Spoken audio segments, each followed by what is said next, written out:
बिस्मिल्लाहिर्रहमानिर्रहीम। अस्सलाम वालेकुम व्यूअर्स, मैं हूं मोहम्मद कमरुज़्ज़मान और आप देख रहे हैं मेरा YouTube channel Cori's industrial electronics. Viewers, जैसा कि आप देख रहे हैं, ये एक पैनल है, डीबी है, कंट्रोल डीबी है। ये हमने इलेक्ट्रिक व्हीकल्स के लिए जो है वो बनाई है। इसके अंदर हमने जो है वो दो चार्जिंग सिस्टम रखे हैं। इससे आप बैक वक्त दो गाड़ियों को चार्ज कर सकते हैं और दोनों जो कंट्रोल हैं वो इंडिपेंडेंट हैं। ये सामने आपको जो नज़र आ रहे हैं ये इसके ऑन ऑफ स्विच हैं। ये इलेक्ट्रिक व्हीकल नंबर 1, इसको आप यहाँ से ऑन ऑफ कर सकते हैं चार्जिंग को। और ऊपर इसकी लाइट है, जब चार्जर ऑन होगा, चार्जिंग हो रही होगी तो ये लाइट ऑन हो जाएगी। इसी तरीके से व्हीकल नंबर 2 का कंट्रोल ये है ऑन ऑफ का, और इसकी लाइट। ये हमारा मीटर है, पावर मीटर, जो कि KRK कंपनी जो कि तुर्की की है उसका बना हुआ है। ये हमारे जो करंट्स हैं तीनों फेजेस के वो बताएगा और तीनों फेजेस के वोल्टेज बताएगा। चलिए इसकी डिटेल के लिए इसके अंदर हम देखते हैं कि हमने क्या सामान लगाया है। ये हमारा जो है पैनल का अंदर का व्यू है। दरवाज़ा खोलने के बाद ये दरवाजे पे देखिए मीटर की जो है ये कनेक्शंस किए हुए हैं यहाँ पर। और राइट साइड पे देखेंगे ये वाले कनेक्शन, तो ये इसकी पावर के हैं। यहाँ से आपको सही नज़र आएगा, ये L सप्लाई UPS, यानी कि यहाँ सप्लाई देंगे राइट की दो तारों से। और ये हमारे L1 L2 L3 और N जो है ये हमारी मेजरिंग पावर यहाँ दी जाएगी तीनों फेजेस। और ये जो L1 L2 L3 है यहाँ से हम CT से कनेक्शन आएंगे। चूँकि हम सिर्फ दो करंट यूज़ कर रहे हैं तो इसलिए हमने L1 और L2 के करंट को मॉनिटर किया है। और ये हमारी लाइटें हैं उसके कनेक्शन, और ये हमारे स्विचेस हैं इनके कनेक्शन। तो नीचे आ जाते हैं। देखिए हमने इसके अंदर 3 ग्लैंड लगाए हैं। एक जो है लेफ़्ट वाला वो इनकमिंग पावर के लिए, सेंटर वाला जो है वो व्हीकल नंबर 1 के चार्जर को चला जाएगा, और राइट वाला ग्लैंड जो है ये चला जाएगा व्हीकल नंबर 2 को चार्ज करने के लिए, उसके चार्जर को। तो व्यूअर्स ऐसा है कि ये हमारा मेन ब्रेकर है, और ये जो चार्जर है ये सिंगल फेज़ का चार्जर हमने बनाया है। दोनों व्हीकल जो है सिंगल फेज़ पे चार्ज होंगे, जो कि तकरीबन 7 किलोवाट का चार्जर होगा और तकरीबन 32 एम्पेयर करंट लेगा। 30 एम्पेयर 32 एम्पेयर, तो 32 और 32 64 एम्पेयर करंट जो है एक्सपेक्टेड है। तो उसके लिए हमने यहाँ पर 75 एम्पेयर का MCCB लगा दिया है, ताकि हमारा ये ब्रेकर दोनों को हैंडल कर सकें अगर बैक वक्त चार्जिंग करनी हो। तो नीचे हम इसके यहाँ पर कनेक्शन देंगे 3 फेज़, लेफ़्ट पे L1, सेंटर में L2 और फिर L3। यहाँ से हमारी पावर इन होगी। उसके बाद यहाँ से हमारी पावर आउट हो रही है। यहाँ से हमारी पावर जो है आउट इस तरीके से हो रही है, L1 और L2। L1 हमारा जो है ये हमारा जो चार्जर का सर्किट नंबर 1 है ये यहाँ पर आएगी, और L2 जो है हमारी चार्जर नंबर 2 के सर्किट पे आएगी, जो कि आपको स्क्रीन पर नज़र आ रहा है। उसके बाद साथ ही तीनों फेज़ जो है हमारे ये SPD लगी हुई है MG कंपनी की, इस SPD भी आएगी, और नीचे इसको ग्राउंड दिया हुआ है। तो यहाँ पर हमारा ग्राउंड लग जाएगा। ये 3 जो कनेक्टर नज़र आ रहे हैं, जिसमें लेफ़्ट साइड पे 2 ब्लू तारें लगी हुई हैं, फिर हमारी न्यूट्रल वायर आएगी, और राइट वाली जो हमारा जो कनेक्टर है उसके अंदर हमारी जो है वो ग्राउंड की अर्थिंग की तार लग जाएगी। तो व्यूअर्स, जो ये चार्जर होते हैं इलेक्ट्रिक व्हीकल के, इसको ग्राउंड देना ज़रूरी होता है। अगर ग्राउंड ना दें तो ये अमूमन काम नहीं करते। उसके बाद नीचे आ जाते हैं। ये 2 जो आपको ब्रेकर नज़र आ रहे हैं 40 एम्पेयर के ब्रेकर है जनरल इलेक्ट्रिक के। ये जो ब्रेकर हैं ये हमारे आउटपुट पे लगे हुए हैं। जैसा कि आप देख रहे हैं कि जो लेफ़्ट वाला ब्रेकर है डबल पोल का, ये हमारा EV1 के लिए है। यानी कि EV1 का जो चार्जर है इस ब्रेकर नंबर 1 जो लेफ़्ट वाला है इसके नीचे कनेक्ट होगा। और इसके साथ जो आपको ये कनेक्टर नज़र आ रहा है राइट साइड पे, जिस पे 2 येलो तारें लगी हुई हैं, इसके ऊपर हमारा अर्थिंग का तार लग जाएगी, जो कि चार्जर को जाएगी। और जिस वक्त करंट यहाँ से हम देंगे इसको सर्किट नंबर 1 से, तो यहाँ से आउट होगा। राइट वाला जो हमारा ब्रेकर है ये व्हीकल नंबर 2 के लिए है, जैसे इसके नीचे लिखा हुआ हमने इलेक्ट्रिक व्हीकल 2 के लिए, उसको पावर यहाँ से जाएगी, और उसके साथ ही हमने इसका कनेक्टर दिया हुआ है। व्यूअर्स, कनेक्टर हमने जो है ये काफ़ी बड़े लगाए हैं, 35 mm के कनेक्टर लगाए हैं। और इसलिए ये कनेक्टर लगाए हैं कि तकरीबन 125 एम्पेयर करंट हैंडल करने की इस्तात इनकी, ताकि हीटअप ना हो और लॉन्ग टर्म पे चले। SPD जो है ये इसलिए लगाई गई है कि अगर हमारी इनकमिंग वोल्टेज के अंदर, पावर के अंदर बहुत ज़्यादा कोई स्पाइक आ जाती है किसी किस्म की भी, चाहे वो कुदरती जो हमारी पावर होती है वो, या पीएमटी में कोई प्रॉब्लम हो, बहुत हाई वोल्टेज आएंगे तो ये उसको शॉर्ट करेगी। और शॉर्ट में ये है कि जो ये नीचे आपको तीन जो नज़र आ रहे हैं, ये वाले आपको वाइट से नज़र आ रहे हैं, अगर ये ऑपरेट हो जाएगा, शॉर्ट हो जाएगा, तो ये चीज़ वाइट की बजाय रेड नज़र आना शुरू हो जाएगी। और जब ये शॉर्ट होगी तो हमारे इस ब्रेकर को ट्रिप कर देगी। जब हमारा ब्रेकर ट्रिप होगा तो हमारे जो दोनों चार्जर हैं उनको पावर जाना बंद हो जाएगी। तो ये सेफ्टी है हाई वोल्टेजेस की स्पाइक्स, हाई वोल्टेजेस से बचने के लिए। एसपीडी से बनता है सर्ज प्रोटेक्शन डिवाइस। उसके बाद यहाँ से आते हैं तो व्यूअर्स, ये हमारा एक छोटा सा हमने ब्रेकर लगाया हुआ है। ये हमारे मीटर के लिए है, जो हमारा पावर मीटर है उसकी पावर जो सप्लाई है वो यहाँ से जाती है, ताकि अगर मीटर के सर्किट में कोई प्रॉब्लम हो तो ये 2 एम्पेयर का ब्रेकर है, ये ट्रिप हो जाएगा। यहाँ से हमारी पावर आती है इस सर्किट ब्रेकर पे, जो कि टेरासा की जापान का ब्रेकर है, 63 एम्पेयर का है। इसको हम ऑन करेंगे तो हमारा सर्किट 1 में आगे पावर जाएगी, अदरवाइज़ पावर नहीं जाएगी। आपने जो सा सर्किट भी यूज़ करना है उसका ये ब्रेकर ऑन करें और उसको इस्तेमाल कर लें।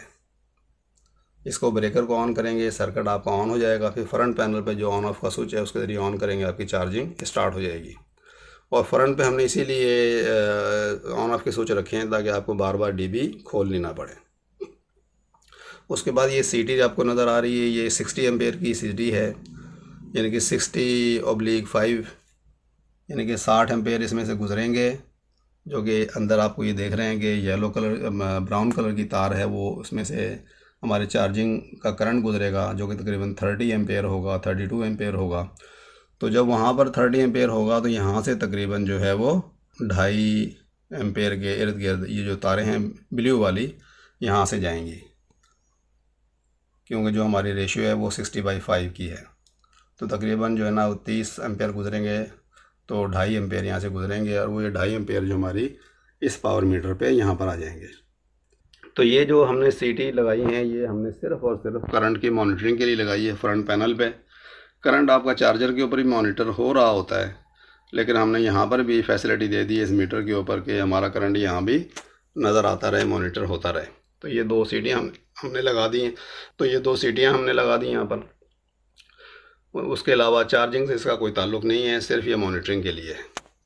चलिए अब देखते हैं, जब हमने इस ब्रेकर को ऑन किया तो ये जो डिवाइस आपको नज़र आ रही है, जो कि ईवी इलेक्ट्रोवोल्ट या इलेक्ट्रा वोल्ट की एक कंपनी है चाइना की, उसकी ये डिवाइस है। आजकल काफ़ी मशहूर है, ये यूज़ होती है कमर्शियल के अंदर। तो ये 63 एम्पेयर तक के करंट को हैंडल करती है, लेकिन हमने इसको सिर्फ़ और सिर्फ वोल्टेज की मॉनिटरिंग के लिए लगाया है।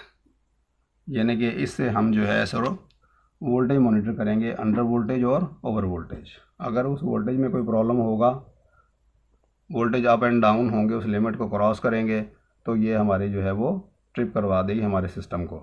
ये जो आपको नज़र आ रही है EOCR है, electronic over current relay. Industry में मेनली करंट को कंट्रोल करने के लिए, उसको मॉनिटर करने के लिए और ओवर करंट ट्रिपिंग के लिए यही यूज़ होती है। इसके अंदर जो लेफ़्ट वाला जो है वो लोड है। अभी इस वक्त हमने इसको तकरीबन 30 एम्पेयर पे सेट किया हुआ है। फाइनली ये जब लोड यूज़ होता है तो तब ये एडजस्ट किया जाता है। उसके बाद डिले टाइम है। जिस वक्त ये वाली डिवाइस हमारी अंडर वोल्टेज ओवर वोल्टेज वाली जब रेडी हो जाएगी 5 सेकंड के बाद, तो फिर पावर इसको आएगी। ये जब करंट गुजरेगा तो 5 सेकंड से के पहले ये उसको मॉनिटर नहीं करेगा, यानी कि इसके ऑन होने के बाद 5 सेकंड तक ये EOCR करंट मॉनिटर नहीं करेगी।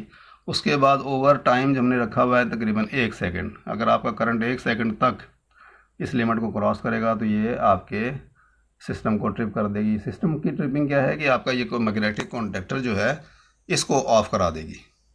ये जो है आपका EV जो है अंडर वोल्टेज ओवर वोल्टेज, इससे भी आपका मैग्नेटिक कॉन्टेक्टर ऑफ हो जाएगा, जिससे आपकी चार्जिंग रुक जाएगी। और ओवर करंट की जो ये रिले है EOCR, ये भी जब मॉनिटर करेगी हाई करंट तो कॉन्टेक्टर को बंद कर देगी और आपका आगे चार्जर को पावर जाना बंद हो जाएगी। तो हमने ये मेनली 2 सेफ्टियाँ लगाई हैं, ये वोल्टेज की और करंट की, जो कि चार्जिंग के अंदर क्रूशियल हैं, जिसको हमने यहाँ से सेव करना है। मैग्नेटिक कॉन्टेक्टर हमें थोड़े बड़े साइज़ का लगाया है, तकरीबन 7 किलोवाट का चार्जर है। तो हमने क्या किया है कि न्यूट्रल तो हमने डायरेक्ट दे दी है आउटपुट के ऊपर यहाँ पर, लेकिन जो है जो फेज़ है वो हमने क्या किया है कि इसके जो तीनों हैं L1 L2 L3 जो तीनों इसके कांटेक्ट हैं उनको हमने आपस में शॉर्ट करके फेज़ दे दिया है और यहाँ से निकल गया है, ताकि इसके पॉइंट ज़्यादा अरसे तक चलें और ये कॉन्टेक्टर जो है वो मेल फंक्शन ना करे। इस कॉन्टेक्टर के बाद सीधी हमारी पावर आ जाएगी इन ब्रेकर्स के ऊपर। तो ये ब्रेकर जो हैं हमने आपको बताया कि ये आउटपुट पे लगे हुए हैं। इसी तरीके से जो ये सर्किट नंबर 2 है। तो चलिए अब ऐसा करते हैं कि इसको थोड़ा सा एनर्जाइज़ करते हैं। एनर्जाइज़ करके थोड़ी सी इसकी सेटिंग वगैरह देख लेते हैं, ताकि थोड़ी बहुत आपको इसकी एडजस्टमेंट, ईवी की एडजस्टमेंट और मीटर की एडजस्टमेंट भी पता चल जाए। तो व्यूअर्स, हमने जो है ये सिंगल फेज़ के कनेक्शन कर दिए हैं। इसको हम सिर्फ सिंगल फेज़ पे चेक करेंगे। 3 फेज़ सप्लाई इस वक्त हम इसको नहीं दे रहे हैं। तो हमने ये L1 के ऊपर सप्लाई दी है। तो यहाँ से ये ब्रेकर ऑन करेंगे। ये हमने ब्रेकर ऑन किया। उसके बाद हम ये मीटर का ब्रेकर ऑन करेंगे। जो मीटर का ब्रेकर ऑन करेंगे तो आपका मीटर ऑन हो जाएगा। अब मीटर की से जो सेटिंग है वो इस तरीके से है कि इसका ये सेट का बटन है, मीनू का बटन है। इसको आप प्रेस करेंगे तो ये देखिए यहाँ पर ये इसके 12-12 लिखे हुए हैं, जो कि CT की रेशियो है। तो ये हमने इस वक्त जो है चूँकि 60 एम्पेयर की लगाई है, 60 को अगर 5 से तकसीम करेंगे तो 12 आएगा। तो इस वक्त हमने ये 12 जो है वो रेशियो डाली हुई इसके अंदर। अगर आपने रेशियो चेंज करनी हो तो इसको यहाँ से ला के, ये राइट का बटन है, इसके ज़रिए आप ये यहाँ पर आ जाएंगे। ठीक है, ये दोबारा यहाँ पर आ गया। इसको आप 2 पे लेके आएंगे, ये 2 पे आ गया, और फिर उसके बाद इसको इस तरीके से आप चेंज कर लेंगे। ठीक है, तो वो थोड़ी बहुत एडजस्टमेंट जो है वो कैलिब्रेशन आप यहाँ से कर सकते हैं। जब सेटिंग हो जाए तो इसको फिर आप 5 सेकंड के लिए छोड़ देंगे, तो ये अपने आप के डाटा सेव कर लेगा। तो इस तरीके से इसकी सेटिंग है। उसके बाद अंदर चलते हैं। ये देखिए, इसको सबसे पहले हम सर्किट 1 को चेक करेंगे। सर्किट 1 को ऑन करने के लिए ये ब्रेकर हमने ऑन कर दिया। 5 सेकंड ये लेता है अपने आप को सेट करने में, और ये हमारी अंडर वोल्टेज की जो रिले है, सेफ्टी है, वो एनर्जाइज हो गई है और उसने आगे जो है वो पावर दे दी है। ये हमारी EOCR है। इसकी पावर की लाइट जो है परमानेंट ऑन नहीं होती, बल्कि ब्लिंक करती रहती है आइडल कंडीशन में, जब ये नॉर्मल करंट में होती है। तो चलिए अब इसको यहाँ से पावर ऑन करते हैं इसकी। ये देखिए, ये हम इसको व्हीकल नंबर 1 को जो है वो ऑन करते हैं। ये ऑन हो गया, लाइट ऑन हो गई। तो ये देखिए, ये हमारा कॉन्टेक्टर भी ऑन हो गया। तो ये हमने अपना वोल्ट मीटर लगाया हुआ है यहाँ पर। ये ब्रेकर हम इसको ऑन करेंगे, और ऑन करने के बाद यहाँ पर हमें पावर जो है वो मिलनी चाहिए। ठीक है, ये 238 वोल्ट हमें यहाँ पर मिल रहे हैं, तो 237। तो इस तरीके से ये पावर जो है हमारी चार्जर को चली जाएगी और गाड़ी चार्ज होना शुरू हो जाएगी। मेक श्योर कि ये आपने यहाँ पर इसको अर्थिंग ज़रूर लगानी है। तो इसी तरीके से जो है ये सर्किट नंबर 2 काम करेगा जब हम यहाँ पर लाइन 2 लगाएंगे। उसके बाद इसकी सेटिंग देख लें। इसकी सेटिंग हमने अंडर वोल्टेज और वोल्टेज की है। सेटिंग इस तरीके से है कि मीनू का बटन है, ये P1 आ गया। तो उसके बाद P1 ये 5 सेकंड इसका ये डिले टाइम है। हमने इस चार्जर को रखा हुआ है 250 वोल्ट तक ओवर वोल्टेज के लिए। ठीक है, ये इसका 245 पे दोबारा ये रिकवर करेगा, और अंडर वोल्टेज हमने रखी है इसके अंदर 200 वोल्ट। तो ये 200 और 250 के दरमियान में काम करेगा। इसके इर्द गिर्द सप्लाई जाएगी तो ये इसको ट्रिप कर देगी। उसके बाद हमने इसमें 2 एम्पेयर ये करंट की सेटिंग रखी है, और 2 एम्पेयर इसलिए रखी है कि हमारी कंट्रोलिंग के लिए 2 एम्पेयर काफ़ी है। अगर 2 एम्पेयर कोई शॉर्ट सर्किट होगा, EOCR शॉर्ट होती है, कॉन्टेक्टर शॉर्ट होता है, तो उस सूरत में ये हमारे वो इसको ट्रिप करा देगी हमारे कॉन्टेक्टर को, और आगे पावर नहीं जाएगी। तो हमने इसको सिर्फ़ और सिर्फ वोल्टेज के लिए रखा है, करंट के लिए इसलिए नहीं रखा कि इसके अंदर रिले लगी होती है, और रिले किसी वक्त भी वो ऑन ऑफ होके ख़राब हो सकती है, चिपक सकती है। तो इसलिए हमने प्रोफेशनली जो है क्या किया है, करंट का जो है वो हमने EOCR से फंक्शन ले लिया है। तो व्यूअर्स, ये हमारा जो है वो चार्जिंग सिस्टम था सिंगल फेज़ के चार्जर के लिए, इलेक्ट्रिक व्हीकल के लिए। तो ये हमने एक ही डिब्बे में 2 फैसिलिटी दे दी हैं। इसका ये फ़ायदा है कि आप 2 गाड़ियाँ भी चार्ज कर सकते हैं, और अगर खुदा न खास्ता एक चार्जर आपका फ़ेल हो जाए, एक का सर्किट फ़ेल हो जाए, तो दूसरे को आप यूज़ कर सकते हैं। तो इसको हम जो है वो यहाँ से फिर ऑफ़ करेंगे आउटपुट को। ये हमने आउटपुट ऑफ़ कर दी, इससे चार्जर ऑफ़ हो जाएगा। और उसके बाद जो ये कॉन्टैक्टर है इसको अब यहाँ से ऑफ़ करेंगे। जो इसका स्विच है, ये आपका कॉन्टैक्टर ऑफ़ हो गया। और उसके बाद आप यहाँ से इसका ब्रेकर बंद कर देंगे। उसके बाद ये आपका जो मीटर का ब्रेकर है वो बंद कर देंगे, पावर मीटर का। और उसके बाद आपका ये ब्रेकर है मेन, इसको आप बंद कर देंगे। ये आपने बंद कर दिया। उसके बाद व्यूअर्स थोड़ा सा आपको ये बता दूं कि जो ये हमारी अंडर वोल्टेज ओवर वोल्टेज है, इसका मैनुअल हम आपको थोड़ा दिखा देते हैं ताकि इसके पैरामीटर आपको जहन में आ जाएं। ये देखिए, ये इसका जो है मैनुअल है, P1, P2, P3, P4 वगैरह, ये तमाम इसके अंदर सेटिंग्स लिखी हुई हैं कि क्या क्या चीज़ें हैं और इसका क्या क्या मकसद है। तो इनको आप यहाँ से देख के सेट भी कर सकते हैं। ज़्यादा सेटिंग इसमें नहीं है, सिर्फ 3 सेटिंग थी। एक अंडर वोल्टेज, ओवर वोल्टेज और उनकी रिकवरी, और उसके बाद करंट जो हमने 2 एम्पेयर पे सेट किया है कंट्रोल के लिए। डिटेल्स इसकी जो है वो यहाँ पर दी हुई है। जब आप ये प्रोडक्ट ख़रीदेंगे तो उसकी आपको मैनुअल मिलेगी। तो बहरहाल ये हमारा चार्जर था। उम्मीद है कि आपको इसमें कुछ आइडिया मिला होगा कि किस तरीके से पैनल असम्बल किया जाता है। इलेक्ट्रिक व्हीकल की सेफ्टीज़, उसकी पावर की सेफ्टीज़ जो है, चार्जर की सेफ्टीज़ को किस तरीके से कैटर किया जाता है। तो आज के लिए इतना काफ़ी है। उम्मीद है कि ये वीडियो आपके लिए डेफिनेटली कुछ ना कुछ नॉलेज में इजाफ़ा किया होगा। मिलते हैं नेक्स्ट वीडियो में, जब तक के लिए अल्लाह हाफ़िज़।